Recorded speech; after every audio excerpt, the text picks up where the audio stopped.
शहरी वर्सेस गांव वाली बहू की बारिश में रसोई। आलीशान मॉडर्न फ्लैट की चमचमाती किचन में तान्या हाथ में कॉफी का मग लिए कांच की खिड़की के पास खड़ी है।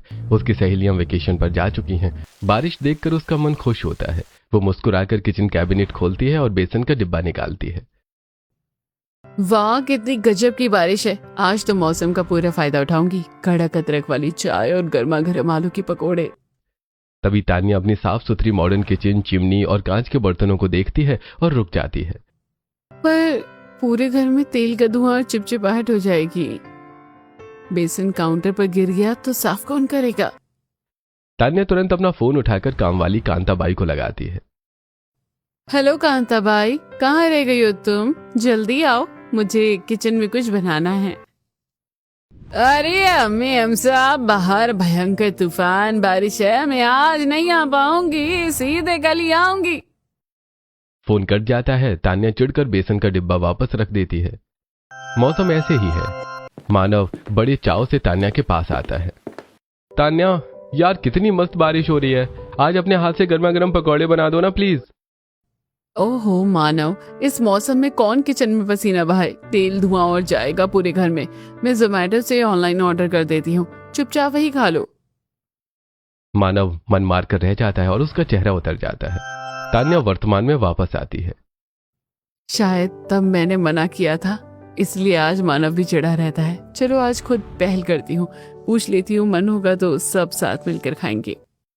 तान्या लिविंग रूम में आती है। आरव सोफे पर पेट के बल लेटा बड़े हेडफोन लगाए आईपैड पर गेम खेल रहा है। बगल में डाइनिंग टेबल पर मानव लैपटॉप खोले काम के स्ट्रेस में चिड़चिड़ा रहा है। आरव बेटा, देखो बाहर कितनी सुंदर बारिश है। आईपैड बंद करो, मामा तुम्हारे लिए गर्मा गर्म पकोड़े या फ्रेंच फ्राइज बनाए। नो मामा, पकोड़े से हाथ बहुत ऑयली हो जाते हैं, मुझे नहीं खाना। आप मेरे रूम में मैगी बनाकर दे देना, मैं हेडफोन लगाकर अपने कमरे में ही रहूंगा। मुझे डिस्टर्ब मत करो, मेरा गेम का लेवल क्रॉस होने वाला है। आरव आईपैड छीन लेता है। तान्या उदास होकर डाइनिंग टेबल पर मानव के पास जाती है। मानव सुनो ना, देखो कितनी खूबसूरत बारिश हो रही है।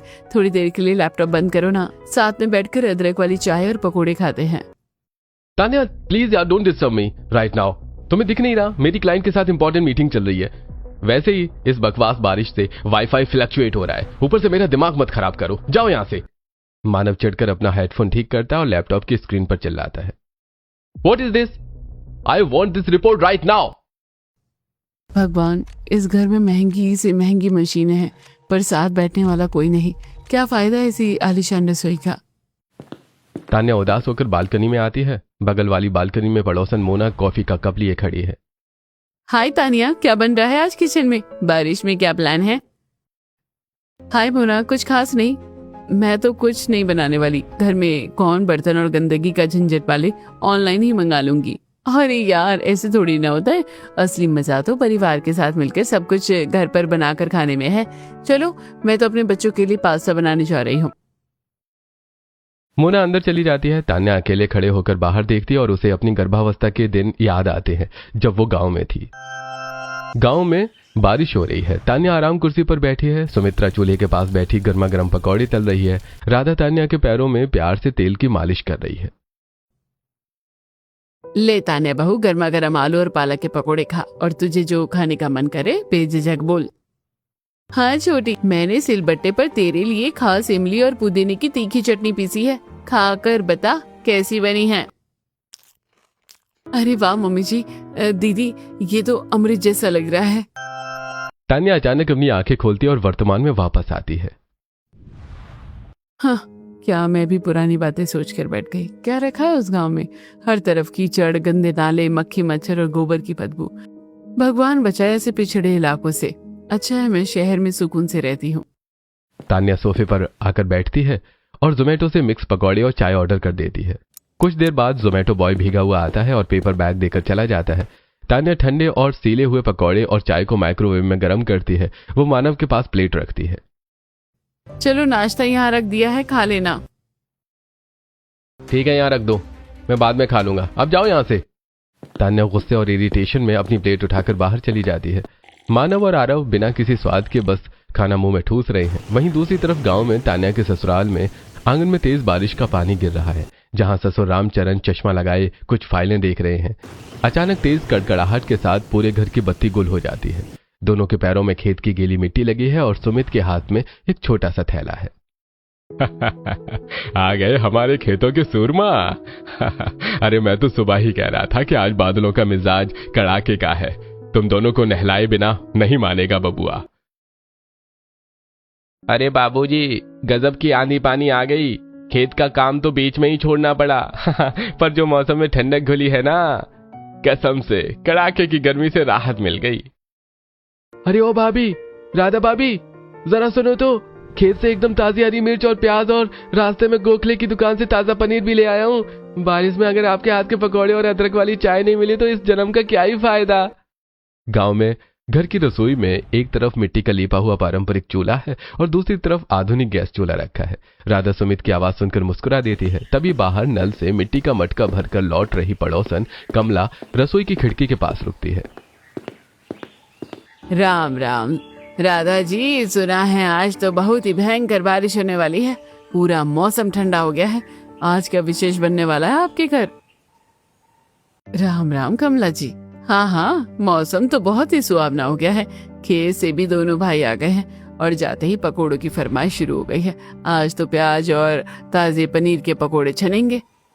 हाँ, अरे आपका तो सही है राधा जी, आपके घर में तो रोज खेत की ताजी सब्जियां आती हैं और पूरा परिवार साथ में बैठकर मजे लेता है। और असली मजा तो परिवार के साथ मिलकर बैठकर सब कुछ घर पर बना के खाने में ही है। आप भी आ जाइएगा शाम को चाय पर। कमला मुस्कुराकर चली जाती है। राधा रसोई के दरवाजे पर आकर खड़े सुमित और रमेश को देखती है। अरे सुमित लल्ला, आवाज तो ऐसे लगा रहे हो जैसे रसोई में कोई जादू का बटन रखा हो। लाइट कट गई है, मिक्सी तो चलेगी नहीं। अरे भाभी, लाइट नहीं है तो क्या हुआ, ये आपका देवर है ना। लाइए सिलबट्टे पर चटनी मैं पीस देता हूँ, आप बस फटाफट से पकौड़े छानने की तैयारी करो। अरे हाँ, ज्यादा मक्खन मत लगाओ। लाओ ये थैला मुझे दे दो और अपने भैया से बोलो कि जो बाहर छप्पर के नीचे सूखी लकड़ियों के डंठल रखे हुए हैं ना, उसे उठाकर अंदर ले आए। रमेश तुरंत दौड़कर लकड़ियों का कट्टा रसोई में लाकर रखता है। राधा चूल्हा सुलगाने लगती है। तभी सास सुमित्रा हाथ में चाकू लेकर राधा के पास बैठ जाती है। ला बहू, मैं तेरी थोड़ी मदद करवा देती हूँ। तू चूल्हा जला ले और बेसन खोल ले, तब तक मैं ये प्याज हरी मिर्च फटाफट काट देती हूँ। राधा कढ़ाई चूल्हे पर चढ़ाती है। तभी नंद आरती रसोई में आती है और सुमित को सिलबट्टे से पीछे हटाती है। अरे हट सुमित, पिछली बार भी तूने बहुत तीखी चटनी पीसी थी। लाओ भाभी, सिलबट्टे पर चटनी मैं पीसी हूँ। बारिश का असली मजा तो तभी है जब पूरा परिवार साथ में बैठकर बनाए और खाए। राधा गर्मा गर्म पकौड़ी छान कर पीतल की थाली में भरने लगती है। मोमबत्ती की रोशनी में सभी हंस खेल कर पकौड़े खा रहे हैं। अरे वाह राधा बहू, तुम तो साक्षात अन्नपूर्णा हो भाई। इस चूल्हे के पकौड़े और सिलबट्टे की हरी चटनी के आगे तो दुनिया का सारा खजाना फेल है। राधा, तुम भी अब बैठो, हमारे साथ बैठकर आंगन में बारिश का नजारा देखो। राधा मुस्कुराकर खटिया के कोने पर बैठ जाती है। पूरा परिवार एक साथ पकौड़े खा रहा है। तभी बहुत दिन हो गए बच्चों से बात किए। पता नहीं शहर के बंद कमरों में कैसे रहते होंगे। शहर के लोग तो कांच की खिड़कियां बंद करके बैठते हैं। वैसे मम्मी जी, अब तो अपनी गुड़िया की शादी भी सिर पर ही है। हाँ बहू, बिल्कुल सही याद दिलाया। मानव और आरव को अभी से गांव बुला लिया जाए। सब साथ रहेंगे तो काम भी हंसते खेलते निपट जाएगा। हाँ सुमित्रा, तुम कल सुबह ही मानव को फोन लगाओ और कहो कि तुरंत गांव आए। पूरा परिवार खुश हो जाता है। अगले दिन की सुबह शहर में तान्या आलीशान फ्लैट की बालकनी में हाथ में मग लिए, कान में ब्लूटूथ लगाए अपनी सहेली से बात कर रही है। वहीं राधा सुबह सुबह खिले हुए आंगन में तुलसी के पौधे पर पानी दे रही है और पास खड़ी अपनी सहेली चंदा से हंसकर बात कर रही है। अरे यार शिट, मैं तो तंग आ गई हूँ इस बारिश से। वॉशिंग मशीन में कपड़े सुखाने के बाद भी उनमें से अजीब सी सीलन की स्मेल आ रही है। ओह गॉड तान्या, सेम हियर यार। कल हमारी सोसाइटी में इतना वाटर लॉगिंग हो गया कि पूरा ट्रैफिक जाम हो गया था। नीचे पैर रखो तो सिर्फ कीचड़ और गंदगी, छी, ऊपर से मक्खी मच्छरों का आतंक। बारिश का मतलब सिर्फ झंझट और बीमारियां हैं यार। अरे चंदा, कल ही बारिश के बाद तो मौसम ऐसा खिला है कि क्या ही बताऊं। हाँ राधा, सबसे बड़ी बात तो यह है कि इस कड़ाके की गर्मी से जो राहत मिली है ना। सही कह रही है चंदा, जब भी ऐसी बारिश होती है ना, माहौल कितना बढ़िया हो जाता है। और यार सबसे बड़ा सिरदर्द तो ये काम वाली बाई है, उसके चक्कर में कल मुझे खुद सारे बर्तन मांजने पड़े। तभी सुमित्रा हाथ में मोबाइल लिए मुस्कुराते हुए राधा के पास आती है। राधा बेटा जरा तान्या बहू को फोन लगाना, मेरी उससे बात करवा दे। हाँ मम्मी जी, मैं अभी तान्या को फोन करती हूँ। राधा नंबर डायल करती है, तभी तान्या सोफे पर आकर बैठती है और फोन उठाती है। जी नमस्ते मम्मी जी। हाँ यहाँ सब ठीक है। खुश रहो बेटा, तुम्हारी ननद आरती की शादी का दिन भी आ गया है, बच्चों की गर्मियों की छुट्टियां भी चल रही है, तो एक काम करो, अगले हफ्ते तिलक और हल्दी का फंक्शन है, तुम मानव आरव जल्दी से गाँव आ जाओ। अरे यार क्या मम्मी जी, अभी तो बेमौसम आंधी बारिश का टाइम चल रहा है, शहर में इतनी गंदगी और कीचड़ हो जाती है, तो गांव के रास्तों का तो भगवान ही मालिक है। मम्मी जी ऐसे मौसम में तो आरव वहां जाकर पक्का बीमार हो जाएगा। अरे बहू, घर की इकलौती बेटी की शादी है, भैया भाभी नहीं आएंगे तो दुनिया क्या कहेंगी। सारे बहाने छोड़ो और चुपचाप आने की तैयारी करो। सुमित्रा फोन काट देती है। तान्या फोन रखकर मानव की तरफ देखती है जो लैपटॉप में बिजी है।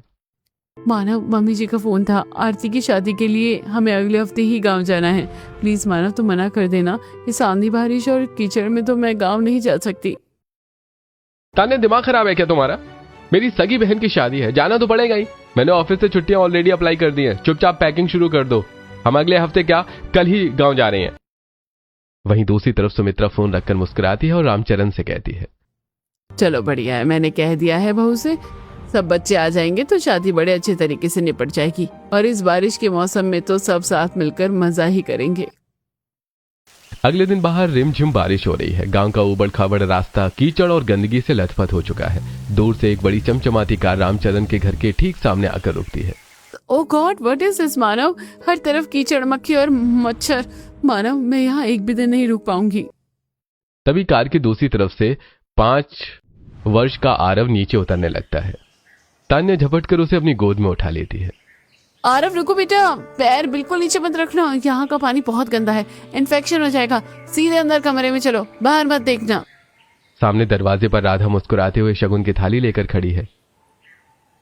अरे आओ तान्या आओ, पैर जरा संभल के रखना दीदी, शहर से इतना लंबा सफर करके आई हो, थकावट हो गई होगी, चलो अंदर चलो। हाँ हाँ भाभी ठीक है, मुझे बस मेरा रूम दिखा दो, मुझे थोड़ा आराम करना है, यहाँ की हवा और ये मक्खी मच्छर, मैं तो आते ही इरिटेट हो गई हूँ। तान्या बिना राधा की थाली को तरफ देखे आरव को गोद में लिए अपनी महंगी सैंडल संभालती हुई मटक मटक कर बरामदे की तरफ बढ़ रही है। पता नहीं लोग इस पिछड़े गांव में कैसे रह लेते हैं, चारों तरफ सिर्फ गंदगी। तभी बरामदे के फर्श पर बारिश के पानी की वजह से काई जमी है और भयंकर फिसलन है। राधा पीछे से चिल्लाती है, अरे अरे तान्या संभल कर। पर देर हो चुकी होती है। आरव उसकी गोद से धीरे धीरे खिसक कर सूखे हिस्से पर गिर जाता है। सीधे मुंह के बल काले पूरे कीचड़ और पानी के गड्ढे में गिर जाती है। तान्या का पूरा गोरा चेहरा, बाल, हाथ और महंगी डिजाइनर साड़ी पूरी तरह से काले कीचड़ में सन जाते हैं। ओ मम्मी तो कीचड़ का भूत बन गई, मम्मी गिर गई, मम्मी गिर गई। आरव को देखकर सुमित, आरती और पीछे खड़ी पड़ोसन कमला भी अपनी हंसी रोक नहीं पाते और मुंह पर हाथ रखकर हंसने लगते हैं। अरे देखा तान्या, मैंने कहा था ना कि ज्यादा नखरे मत दिखाया करो, आ गया मजा। शराब मानव, तुम हंस रहे हो मुझ पर, मुझे पता था ये गांव का गोबर, मिट्टी और ये गंदी कीचड़। You, I just hate this village. अरे तान्या गुस्सा मत हो, ये तो शगुन हो गया, चलो चलो जल्दी अंदर आओ, मैंने कमरे में सैनिटाइजर भी रखा है, मैं गर्म पानी निकाल देती हूँ, नहाकर कपड़े बदल लो। तान्या गुस्से में पैर पटकती हुई बड़बड़ाती हुई अंदर नहाने भागती है। दोस्तों वैसे आपको बारिश का मौसम कैसा लगता है, हमें कमेंट सेक्शन में जरूर बताइएगा। अगले दिन राधा सुबह सुबह घर के काम निपटा रही है, तभी तान्या कमरे से बाहर आती है। बाल बिखरे हैं, नींद में आंखें मलते हुए वो चिड़चिड़ाकर अपनी गर्दन खुजा रही है। यहाँ गांव में लोग सुबह सुबह 5 बजे कैसे उठ जाते हैं, ये अजीब अजीब आवाजें, कभी मुर्गा चिल्लाता है तो कभी गाय, मैं तो रात भर ढंग से सो भी नहीं पाई। राम राम तान्या दीदी, सुबह की राम राम, रात को नींद तो अच्छी आई ना, खटिया पर कोई दिक्कत तो नहीं हुई? अरे भाभी पूरे बदन में दर्द हो रहा है, इस लकड़ी की खाट पर सोने की हमारी आदत तो है नहीं, इसके गद्दे भी कितने हार्ड हैं, और देखो हाथ पैर पर लाल लाल दाने। अरे तान्या गांव के मच्छर को ज्यादा ही मेहमान नवाजी करते हैं, नए मेहमान को देखते ही प्यार जताते हैं। अच्छा तुम रुको, मैं तुम्हारे लिए नीम का तेल लेकर आती हूँ और अदरक वाली कड़क चाय बनाती हूँ, बदन का सारा दर्द गायब हो जाएगा। तान्या कोने में जाकर वॉश बेसिन ढूंढती है, तभी सुमित और रमेश हाथों में नीम की हरी दातून चबाते हुए आते हैं। राम राम भाभी जी, क्या बात है, आज हमारी शहरी भाभी ने सुबह सुबह दर्शन दे दिए। भाभी ये लो एकदम ताजी नीम की दातून, इससे दांत साफ करो, दांत एकदम लोहे जैसे मजबूत हो जाएंगे। नो थैंक्स सुमित, मैं ये लकड़ी अपने मुंह में कभी नहीं डालूंगी, इसमें कितने जर्म्स होंगे। तुम लोग ये सब कैसे कर लेते हो? मेरा तो ये इमेजिन करके ही जी घबराने लगता है। तान्या अपनी बोतल के मिनरल वाटर से मुंह धोती है, चिढ़कर वापस कमरे में जाती है जहां मानव बिना शर्ट के और आरव बेड पर लात मारते हुए घोड़े बेचकर सो रहा है। अरे मानव उठो ना, 7 बज गए हैं। तुम और आरव इस बिना एसी के कमरे में इतनी चैन की नींद कैसे सो सकते हो? सच कहूं तान्या, महीनों बाद मुझे ऐसी गहरी नींद आई है। शहर में तो सुबह उठते ही ऑफिस का स्ट्रेस, गाड़ियों का शोर शुरू हो जाता है। यहाँ की हवा में ठंडक और सुकून है ना, उसकी बात ही कुछ और है। गुड मॉर्निंग मम्मा। मम्मा, चाचू ने मुझसे प्रॉमिस किया था कि आज वो मुझे ट्रैक्टर पर बिठाकर खेत में ले जाएंगे। मैं जाऊं मम्मा? बिल्कुल नहीं आरव, तुम ट्रैक्टर पर बिल्कुल नहीं जाओगे, गिर जाओगे। बाहर देखो कितनी कीचड़ है। चुपचाप कमरे में बैठो, मैं तुम्हारे लिए कॉर्नफ्लेक्स बना कर लाती हूँ। मुझे वो पैकेट वाला कॉर्नफ्लेक्स नहीं खाना, मुझे कुछ अच्छा और टेस्टी खाना है। अरे आरव लल्ला, लो ताई जी ने तुम्हारे लिए आलू के पराठे बनाए हैं। अरे वाह, आलू के पराठे, मैं तो खाऊंगा आलू का पराठा। आरव दौड़कर बाहर आंगन में आ जाता है। तान्या भी पीछे आती है। राधा चूल्हे पर शुद्ध घी के लथपथ आलू के पराठे सेक रही है। पास ही सुमित्रा मटके में मथानी चलाकर ताजा सफेद मक्खन निकाल रही है। आओ आओ तान्या बहू, बैठो, देखो आरव के लिए एकदम ताजा सफेद मक्खन निकाला है। शहर में तो तुम लोग वो पीला वाला केमिकल मक्खन खाते हो ना, इसे खाकर देखो। लो तान्या दीदी, गर्मा गर्म खाकर बताओ। ओह माय गॉड भाभी, कितना फैटी और कैलोरीज से भरा है ये। इतना हैवी ब्रेकफास्ट मैं कभी नहीं करती, मेरी डाइट खराब हो जाएगी। मुझे सिर्फ ग्रीन टी और ओट्स चाहिए। और अरे भाभी जी, अरे गांव की हवा में इतनी ताकत होती है कि यहाँ पत्थर भी पच जाता है। और सुबह सुबह राधा भाभी के हाथ के पराठे, आहा वाह वाह वाह, खाओ खाओ, कैलोरीज की चिंता शहर जाकर करना। तभी मानव और आरव थाली पर टूट पड़ते हैं और मक्खन लगा लगाकर मजे से खाने लगते हैं। वो एक पराठे का टुकड़ा तोड़कर मुंह में डालती है।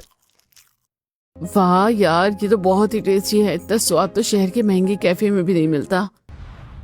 अरे क्यों तान्या, कैसा लगा? डूब गई ने स्वाद के सागर में।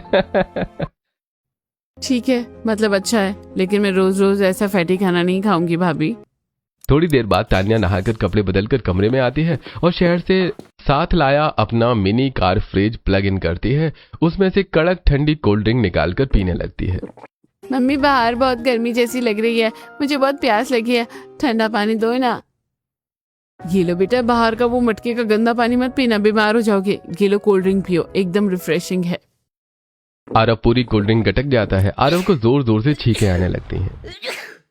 मम्मी आज मम्मा, मेरे गले में बहुत पेन हो रहा है और ठंड लग रही है। ओह गॉड आरव, तुम्हें तो जुकाम हो गया है। इस गांव का मौसम ही खराब है। रुको, मैं तुम्हारे लिए कुछ गर्म खाने को बनाती हूँ। तान्या अपने थैले से इंस्टेंट मैगी और पास्ता के पैकेट निकालती है और रसोई में जाती है। रसोई में राधा और सुमित्रा चूल्हे के पास बैठी हैं। तान्या, आरव लल्ला के लिए मैं दलिया बना रही हूँ। नो थैंक्स भाभी, मैं ये सब नया नया ड्रामा नहीं करती। तान्या गैस चूल्हे पर एक सस्पेन में पानी गर्म करती है और गर्म पानी में मैगी का पैकेट फाड़कर डाल देती है। अरे ये कैसा खाना है जो 2 मिनट में उबल गया? आरव बीमार है, उसे इस पैकेट वाले खाने की जगह गर्मा गर्म ताजा सादा खाना खिलाइए, सेहत बनेगी। भाभी, शहर में सब यही खाते हैं और आरव को यही पसंद है। फालतू में रसोई में 2 घंटे पसीना बहाने की क्या जरूरत है? तान्या मैगी की प्लेट लेकर कमरे में आ जाती है।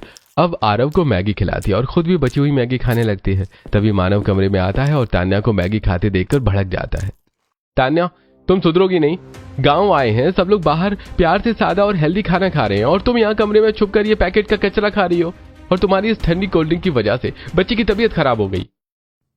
तो क्या करूं मानव, मुझे नहीं रहना इस बैकवर्ड गांव में, और ना ही मुझे इस चूल्हे पर बर्तन मांजने हैं।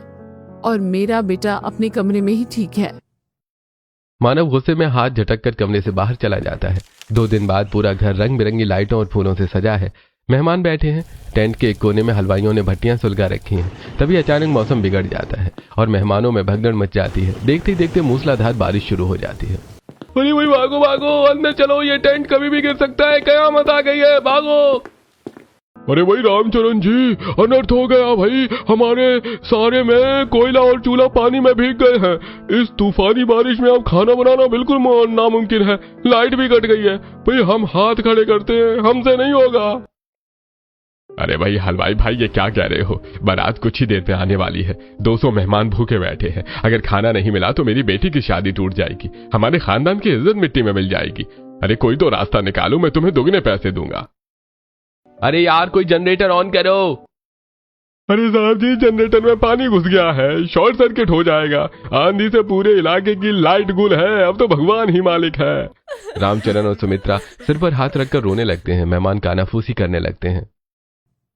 आप चिंता मत करिए बाबूजी, जब तक आपके घर की बहू जिंदा है आरती की शादी में कोई खाना नहीं आएगा। हमारे दरवाजे से कोई मेहमान भूखा नहीं जाएगा।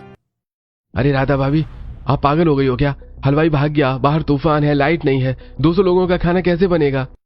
हलवाई भागा है तो क्या हुआ देवर जी, घर की रसोई तो जिंदा है ना। राधा तुरंत तान्या के पास जाती है और उसका हाथ पकड़ती है। आज हमारे परिवार की लाज दांव पर है। आज हम बहू को मिलकर मोर्चा संभालना होगा। मेरे साथ चलो। अरे भाभी होश में तो हो, इतने सारे लोगों का खाना इस आंधी तूफान में मुझसे नहीं होगा। मैंने लाइफ में कभी इतने बड़े बड़े बर्तनों को छुआ तक नहीं है, हम नहीं कर पाएंगे। औरत चाहे तो क्या नहीं कर सकती, हर औरत में एक अन्नपूर्णा होती है। चलो अपनी मोबाइल की फ्लैशलाइट ऑन करो और मेरे साथ अंदर आओ।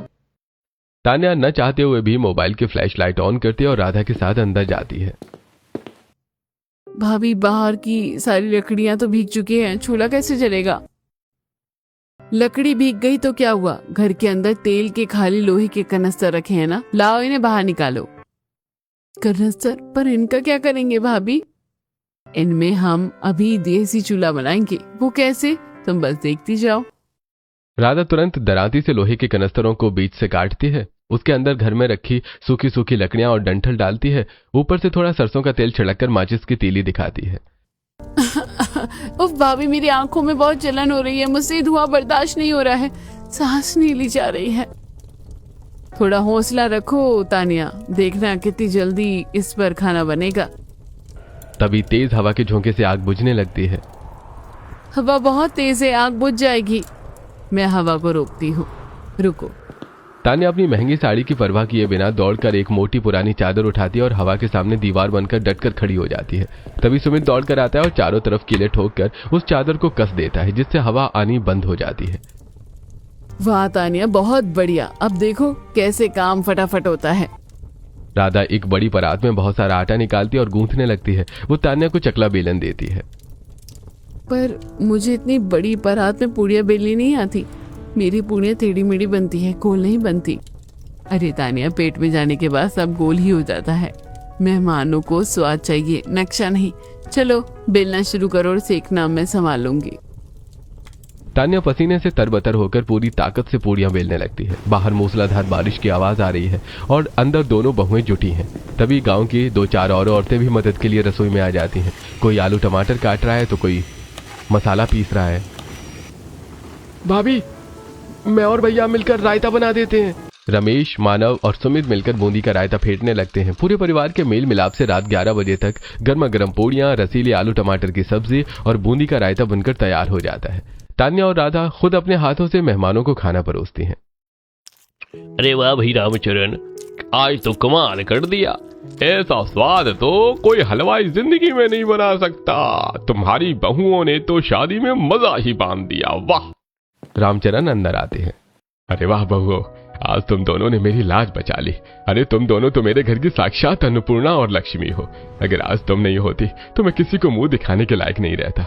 धन्य है मेरा भाग जो मेरे घर ऐसी बहुएं आई। तान्या और राधा बढ़कर रामचरण के पैर छूती हैं। तान्या की जिंदगी में यह पहली बार था जब उसने इतनी हाड़ तोड़ मेहनत की थी। घर में तो तुम्हें 2 आलू के पराठे बनाने में पसीना आ जाता था, आज पूरे 200 लोगों का खाना बना डाला, वो भी राधा भाभी के साथ मिलकर।